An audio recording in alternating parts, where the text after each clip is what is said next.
नमस्कार, कार्यक्रम प्रेरणा में आप सबका हार्दिक स्वागत है। दोस्तों, आज की इस भागती दौड़ती जिंदगी में हमारे पास हर चीज के लिए वक्त है। वक्त नहीं है तो सिर्फ अपने लिए, अपने स्वास्थ्य के लिए। कोई बात नहीं, आपकी फिक्र, आपके स्वास्थ्य की फिक्र हमें है। और इसीलिए हमने कार्यक्रम में एक अंक जोड़ा है, योग का।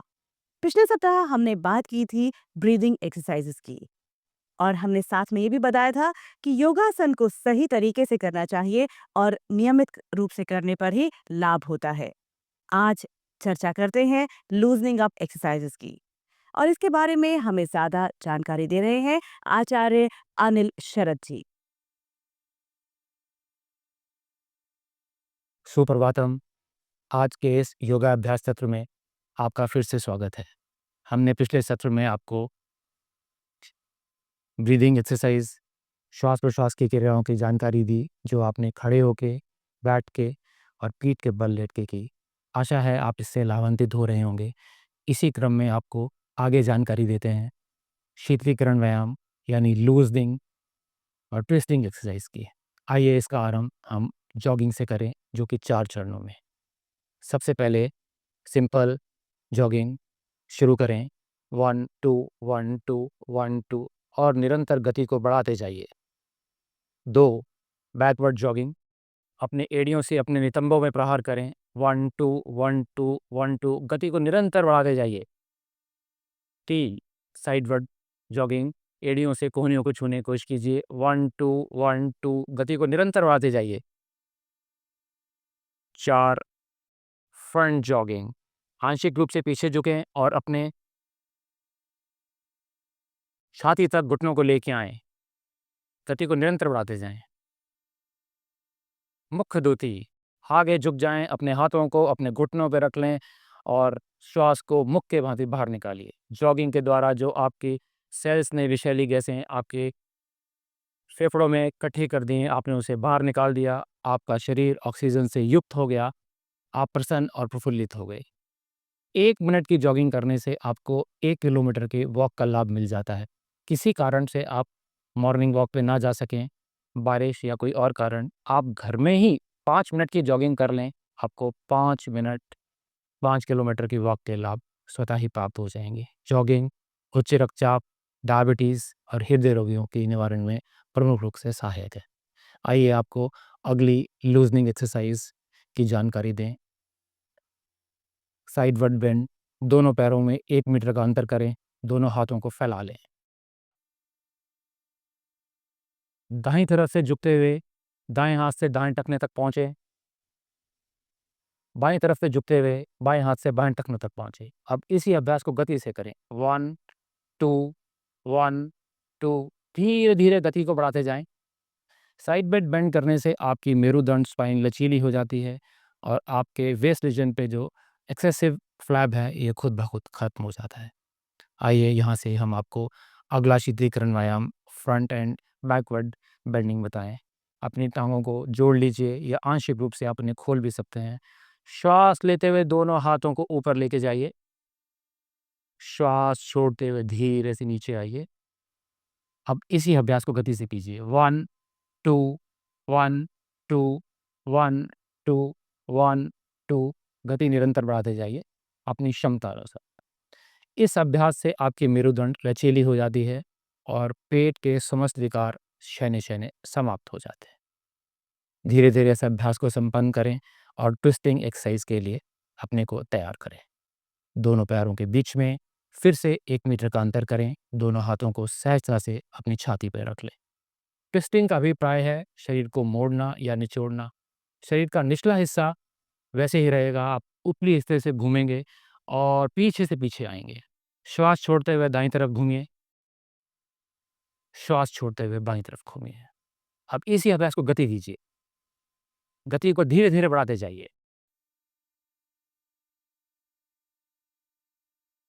इस अभ्यास से आपकी मेरुदंड लचीली होती है, पेट के विकार शैने शैने समाप्त हो जाते हैं, हाथों, कोहनियों और कंधों की दिक्कतें भी धीरे धीरे समाप्त हो जाती हैं। आइए हम आपको शीतलीकरण व्यायाम, लूजनिंग एंड ट्विस्टिंग एक्सरसाइज हेतु कुछ इंपॉर्टेंट योगिक टिप्स दें। अभ्यास को धीरे-धीरे अपनी क्षमता अनुसार शुरू करें और गति को निरंतर बढ़ाते रहें। अभ्यास को एकाटक और झटके से ना रोकें, धीरे-धीरे सहजता से संपन्न करें। जब आपसे झुकने के लिए कहा जाए, कमर के निचले हिस्से से झुकें, गर्दन और ग्रीवा से कदापि ना झुकें। आपका श्वास लंबा, गहरा और धीमा हो। मुख से श्वास ना लें, नासिका से लें। मुख से श्वास तभी लें जब आपसे ऐसा करने के लिए कहा जाए। इसके साथ ही हम ये योगाभ्यास सत्र संपन्न करते हैं। अगले सत्र में हम आपको सूर्य नमस्कार की जानकारी देंगे। नमस्कार। कि प्रेरणा के हर अंक में हमारी कोशिश रहती है कि आपकी मुलाकात कराएं एक ऐसे व्यक्तित्व, एक ऐसी शख्सियत से जिन्होंने किसी न किसी क्षेत्र में अपना एक अलग मुकाम तय किया हो। वो क्षेत्र चाहे कला का हो, संस्कृति का हो, विज्ञान का हो, शिक्षा का हो या फिर कृषि का हो। कृषि के क्षेत्र में ही शामिल होती है एनिमल हेल्थ की बात। एनिमल हेल्थ के विकास में जिन्होंने पूरा जीवन लगा दिया, वही है हमारे आज के प्रेरणा स्रोत डॉक्टर एस के द्विवेदी। डॉक्टर द्विवेदी एक ऐसा नाम है जो एनिमल हेल्थ में अपना पूरा योगदान देते आए हैं और प्रेस्टिजियस हरिओम ट्रस्टी अवार्ड से भी सम्मानित किए गए हैं। हम जब आईवीआरआई में काम कर रहे थे, तो उस समय हमको एक हमारा मैंडेट था कि studies on Indian system of medicine. तो उसके अंदर हमने भारतीय पद्धति की चिकित्सा प्रणाली क्या होती है, इस पर हमने एक्सप्लोरेशन किया। तो जब एक्सप्लोरेटरी रिसर्च किया, सबसे पहले डेटा हमने कलेक्ट किया, एंशिएंट लिटरेचर देखने के बाद। एक हमने देखा कि स्किन डिजीज़ेज़ जो एनिमल्स में है, वो बड़ी कॉमन है और पर्टिकुलरली मेंज, रिंगवर्म, एक्जिमा, जो कि एक्जिमा कैनाइन में है, लेकिन रिंगवर्म और मेंज और ये सब चीज़ें जो हैं, ये कैटल में, बफलो में, शीप, गोट में, डॉग्स में बहुत ज़्यादा कॉमन थी। तो इसके अगेंस्ट हमने फिर लिटरेचर के द्वारा देख के एक फार्मूला डेवलप किया और उस फार्मूले से हमने एक दवा डेवलप करी और उसका मैंने एक्सटेंसिव लेबोरेटरी ट्रायल किया, फील्ड ट्रायल किया और फाइनली ये नतीजा निकला कि ये दवा जो है हम रिलीज़ कर सकते हैं। और फाइनली हमने एक स्टेज आई जबकि आईसीआर ने हमको परमिट किया कि इस दवा को हम पेटेंट करें। हमने पेटेंट के लिए एप्लीकेशन किया। उस टाइम शायद एनिमल साइंस में पहला पेटेंट था जो हमने दिया, फाइल किया था और पेटेंट फाइल करने के बाद फिर हमने इसको कमर्शियलाइज़ किया। कमर्शियलाइज़ करने एक फर्म आई जो कि इसको परचेज़ की और आज ये दवा जो मार्केट में ओलिनाल के नाम से ये मार्केटेड है और पूरे भारत में अवेलेबल है, वो विदेशों में भी एक्सपोर्ट हो रही है। Doctor S K. द्विवेदी राष्ट्रीय अश्व अनुसंधान केंद्र के निदेशक हैं। नेशनल रिसर्च सेंटर ऑफ इक्वाइन्स की स्थापना सन 1985 में 7वीं पंचवर्षीय योजना के अंतर्गत हुई। केंद्र के 2 परिसर हैं, एक हिसार हरियाणा में है और दूसरा बीकानेर राजस्थान में। मुख्य परिसर हिसार का काम है घोड़ों के स्वास्थ्य की देखरेख और रोगों की रोकथाम, जबकि बीकानेर की जिम्मेदारी है प्रजनन और रखरखाव।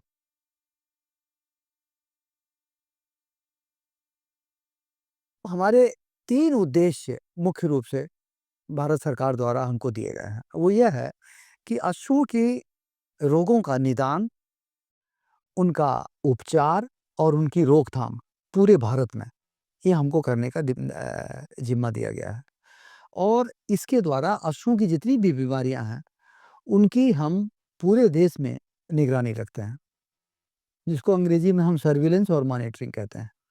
और उसके द्वारा हम भारत सरकार को बताते हैं कि अश्वों के कौन-कौन से रोग आजकल देश में हैं, किस तरह से इनको रोका जा सकता है, किस तरह से इनका निदान किया जा सकता है, किस तरह से जानवरों को इनके द्वारा रक्षा की जा सकती है। आईसीएआर भारतीय कृषि अनुसंधान परिषद द्वारा स्थापित ये केंद्र अश्व कल्याण के लिए पूरी तरह समर्पित है। सिर्फ भारत में ही नहीं, पूरे सार्क रीजन में ये एक अनूठी और बहुउपयोगी संस्था है। कंटेमिनेटेड फ्रॉम सम स्टार्किस के वो मेरा उद्देश्य यही रहा है कि ये संस्थान अश्वों के रोगों के बारे में, या तो उनके निदान के बारे में, उनके चिकित्सा के बारे में और उनके रोगों के रोकथाम के लिए डायग्नोस्टिक्स किट, थेराप्यूटिक किट और वैक्सीनेशन के लिए वैक्सीन किट ये डेवलप करा। ये हमारा मुख्य रूप से, जिसके द्वारा कि हमारी इंडिजिनस तरीके से जो बीमारियां भारत के घोड़ों में हैं और जो डायग्नोस्टिक किट या निदान का किट हम विदेशों से इंपोर्ट करते हैं, उसको हम वहाँ से इंपोर्ट ना करके अपने देशों में तैयार करें, और तैयारी ना करें, उसको पेटेंट करावें, और पेटेंट करा के हमारी ये इच्छा होगी कि हम विदेशों को निर्यात भी करें। दूसरा मैं ये चाह रहा था कि जो हमारी देसी नस्ल के अश्व हैं, मारवाड़ी है, काठियावाड़ी अश्व है, इनको हम बचावें और इनका इन सीटू कंजर्वेशन जो है, जहाँ पर ये है वहाँ पे ही इनको हम किस तरह से आगे बढ़ावें, ये हमारा मुख्य उद्देश्य है। केंद्र में आधुनिकतम उपकरण, प्रयोगशालाएं और अश्व विकास के लिए सभी आवश्यक सुविधाएं उपलब्ध हैं। डॉक्टर एस के द्विवेदी ने राष्ट्रीय अश्व अनुसंधान केंद्र अभी 2 साल पहले ही ज्वाइन किया है। उन्होंने केंद्र के सर्वांगीण विकास, उसके कामकाज में पारदर्शिता लाने और उपभोक्ताओं से सीधा संपर्क स्थापित करने की भरपूर कोशिश की है। Ours is the one institute which has got one of the best website in the country, ICR institute में। इसकी बहुत अच्छी वेबसाइट है। इस वेबसाइट की वजह से काफ़ी लोग अट्रैक्टेड हैं। एनआरसी क्वाइन की वेबसाइट है, तो वर्ल्ड से भी हमारे पास इंफॉर्मेशन आती है। तो फार्मर्स भी वेबसाइट देखने के बाद हमसे क्वेरी करते हैं, तो उनके बेसिस पर क्या उनकी नीड है, उसके बेसिस पर हम उनकी एक ट्रेनिंग जो है टेलर मेड ओरिएंटेड करते हैं। जैसे कोई प्रेगनेंसी डायग्नोसिस की ट्रेनिंग लेना चाहता है, कोई फोल मैनेजमेंट की ट्रेनिंग लेना चाहता है, कोई चाहता है कि हमें प्रेग्नेंट मेयर की क्या ट्रेनिंग होगी। जैसे एक आर्मी के रिटायर्ड एक कर्नल साहब आए, तो उन्होंने कहा साहब मुझे डंकी फार्म खोलना है, तो मुझे डंकी फार्म के बारे में ट्रेनिंग दीजिए।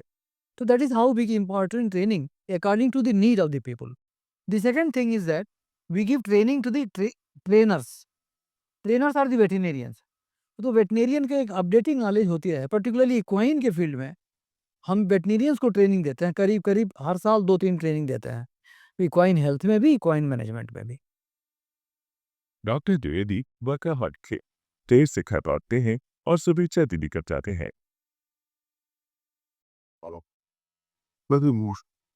श्रीमती उषा द्विवेदी उनके लिए शाम की चाय और सुबह का नाश्ता स्वयं ही बनाना पसंद करती हैं। उन दोनों के लिए घर संसार की बातें करने का सबसे उपयुक्त समय भी यही होता है। घर की बहुत सारी जिम्मेदारियां वे स्वयं निभा लेती हैं, पर पति से कोई शिकवा शिकायत नहीं करती। तो साइंस में इतने बिज़ी रहते हैं कि घर का कुछ इन्हें वो भी नहीं रहता है। मैं शुरू से ही जब बच्चा मेरा छोटा था उसको पढ़ाना, उसके स्कूल जाना और सब कुछ करना और सब कुछ मैं खुद करती रहती हूँ। इनको घर के बारे में कुछ नहीं पता है, कोई रिश्तेदारी में शादी हो, ब्याह हो, सुख है, दुःख है, उनमें मैं ही जाती हूँ, इनको इन्वॉल्व भी नहीं करती हूँ क्योंकि ये अपने काम में बिज़ी रहें तो ज़्यादा अच्छा है क्योंकि 2 काम तो एक आदमी एक साथ कर नहीं सकता है। अब कल देखिए फ़ोन आया मेरा बेटा पठानकोट में है फ्लाइट लेफ्टिनेंट, वो हॉस्पिटलाइज़ है। उसकी तबीयत ख़राब है तो मैंने कहा फिर मैं उसकी केयर लूँगी, आप अपना ऑफ़िस का वर्क देखो और कुछ और इतने बिज़ी भी रहते हैं कि एक दिन छोड़ के एक दिन बाहर जाना होता है और बहुत शॉर्ट नोटिस पे कहते हैं कि मुझे बाहर जाना है। उनकी सब तैयारी करना, इनके हेल्थ का देख-रेख करना, इनकी मेडिसिन कैसे दी गई, कैसे कौन-सी किस टाइम देना है, कब कौन-सी मेडिसिन ख़त्म हो रही है वो मँगाना, ये सारे काम मैं खुद करती हूँ। इनका काम होता है सिर्फ़ ऑफ़िस जाना और आना बस। वैसे श्रीमती द्विवेदी का ज्यादा समय पूजा पाठ में बीतता है। समय मिलने पर पढ़ने पढ़ाने का भी आनंद उठाती हैं। डॉक्टर एस के द्विवेदी शुरू से ही जानवरों के प्रेमी रहे हैं। गजलें सुनना उनका शौक है और आत्मनिर्भरता उनकी जीवन शैली। हमारा जिला जो है 3 तरफ से फॉरेस्ट के द्वारा घिरा हुआ है और हमारी एग्रीकल्चर भी वहीं पर है, जंगलों में। तो मैं यूजुअली वाइल्ड लाइफ से बड़ा फ़ैसिनेट होता था। तो यूजुअली मैं जंगलों में जाया करता था अपने पेरेंट्स के साथ या अपने ग्रैंड पेरेंट्स के साथ, अपने ब्रदर्स के साथ। और वाइल्ड लाइफ देखना, उनसे अट्रैक्ट होना, जंगल के लोगों को कैसे वो रहते हैं, कहाँ करते हैं, मुझे बड़ा अच्छा मिलता था कि मैं फॉरेस्ट में जाऊँ। एक तो बड़ी चीज़ ये थी। दूसरी चीज़ है कि मेरी ट्रैवलिंग की बड़ी अच्छी इच्छा रहती है। नई चीज़, नई-नई जगहों को देखना। तो ये 2-4 चीज़ें हैं। तीसरी चीज़ ये है कि मैं जब घर जाता हूँ, हाफ टाइम में बैठ के, तो पुरानी गज़ल्स मैं सुनता हूँ। स्कूल छूट गया तो क्या हुआ, पढ़ाई नहीं छूटेगी। अगर आप चाहें तो राष्ट्रीय मुक्त विद्यालय शिक्षा संस्थान के द्वारा अपनी पढ़ाई पूरी कर सकते हैं। ये भारत सरकार द्वारा स्थापित विश्व की सबसे बड़ी मुक्त स्कूली शिक्षा प्रणाली है। सितंबर से नवंबर तक होने वाली 10वीं या 12वीं की परीक्षाओं के लिए सीधा पंजीकरण 1 मई से 31 मई तक होगा। अधिक जानकारी के लिए हमारी वेबसाइट पर जाएं www.nos.org या www.nios.ac.in।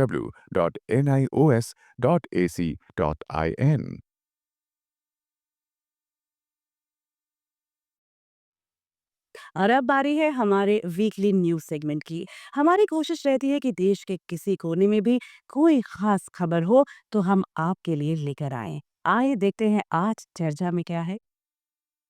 12 अप्रैल को मेरठ के ऐतिहासिक स्थल हस्तिनापुर में सरदार वल्लभ भाई एग्रीकल्चर दिवस और आइस एयर के किसान मेले का आयोजन किया। मेले का उद्घाटन यूनिवर्सिटी के वाइस चांसलर की ICAR के AD डॉक्टर बी एस संतरा ने इस अवसर पर कहा। उत्तर प्रदेश के टोटल 70 जिले हैं। 70 जिलों में से 39 जिलों में हमें कृषि विज्ञान केंद्र जो हस्तिनापुर में है, बगरा में है, वो खोल दिए गए हैं और तकरीबन सभी ही ये कृषि विज्ञान केंद्र बहुत अच्छा काम कर रहे हैं। हमारे किसान भाइयों के लिए, किसान बहनों के लिए, हमारे नौजवान साथी हैं उनके लिए। सरदार वल्लभ भाई कृषि विश्वविद्यालय के उपकुलपति पीपी सिंह ने अपने उद्घाटन भाषण में कहा, जब उत्तरांचल राज्य बना तो पंतनगर का विश्वविद्यालय उत्तरांचल में चला गया। यहाँ के राजनीतिज्ञों ने, यहाँ के किसान भाइयों ने मांग की कि वेस्टर्न उत्तर प्रदेश में, पश्चिमी उत्तर प्रदेश में भी एक कृषि विश्वविद्यालय बने और ये इच्छाएं उनकी पूरी हुई हैं और ये विश्वविद्यालय बनकर तैयार हो गया है। और ये विश्वविद्यालय आप जानते हैं कि सितंबर 2002 से ये चल रहा है और इसमें जो कार्य होने हैं वो प्रारंभ हो गए। एक दिन के इस मेले में सरकारी और निजी क्षेत्र की कंपनियों ने अपने स्टॉल लगाए। यहाँ पर किसानों को नए उत्पाद लगे हुए और उनसे संबंधित तकनीकी जानकारी प्रदान की गई।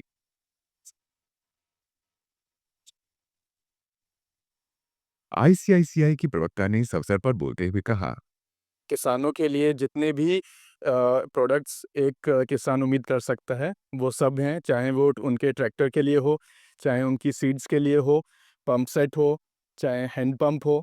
तो ये सभी प्रोडक्ट्स, चाहे उनका जीवन से संबंधित बीमा हो, 100 रुपये में हम लोग 1 लाख रुपए तक का कवरेज देते हैं हर आदमी को, हर किसान को।